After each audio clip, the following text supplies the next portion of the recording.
O que a gente tem visto hoje, professor, é que muita gente hoje tem colocado a ciência, né, como, digamos assim, motivo, tomado decisões, isso é ciência, isso é ciência, isso é ciência, e quando você questiona de uma maneira científica, ele simplesmente encerra a conversa, te tira de lado, não coloca, né? Pelo que eu entendi, o próprio método científico faz isso, você questionar as decisões que são ditas baseadas em ciência.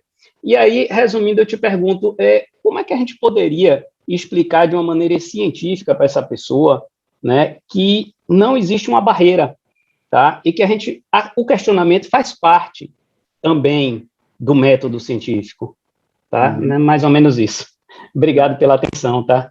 Ótimo, não, boa pergunta, porque as pessoas, isso daí, Marcos, tem a ver com a falsa ideia que as pessoas têm de que a ciência é perfeita.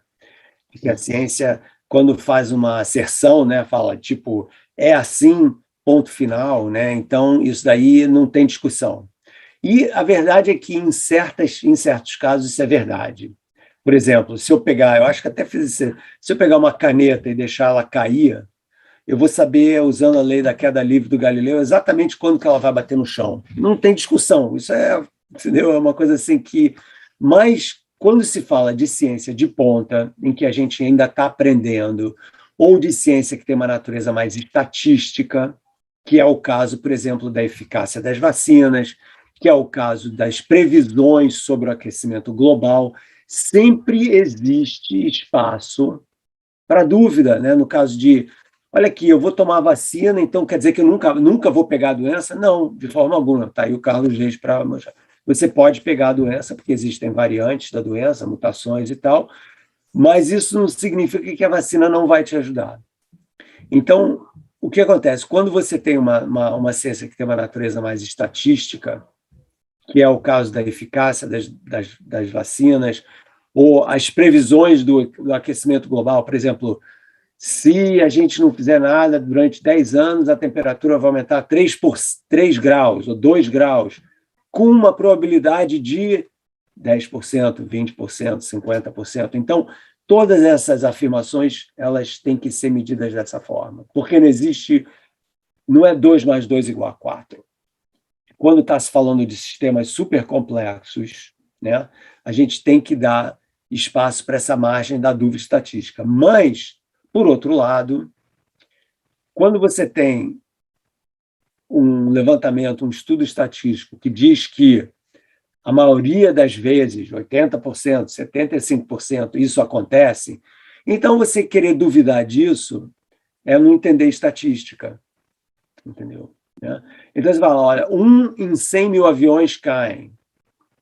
Então existe uma probabilidade que se você entrar no avião, o avião vai cair. Então você para de andar de avião.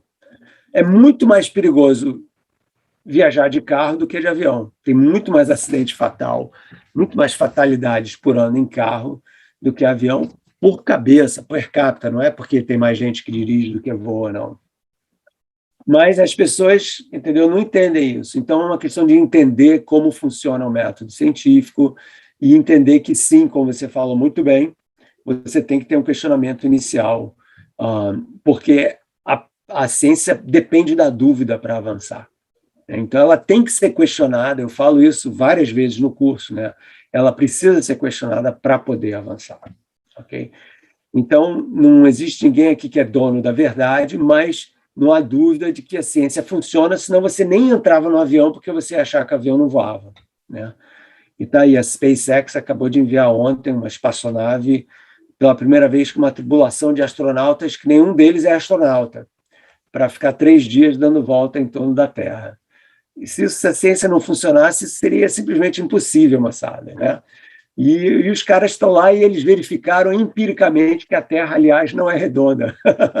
Então, tá lá, os caras mandam foto e não é Photoshop, entendeu? Então, acho que existem certas coisas que a gente não precisa duvidar, existem outras que a gente pode duvidar até um certo ponto, né?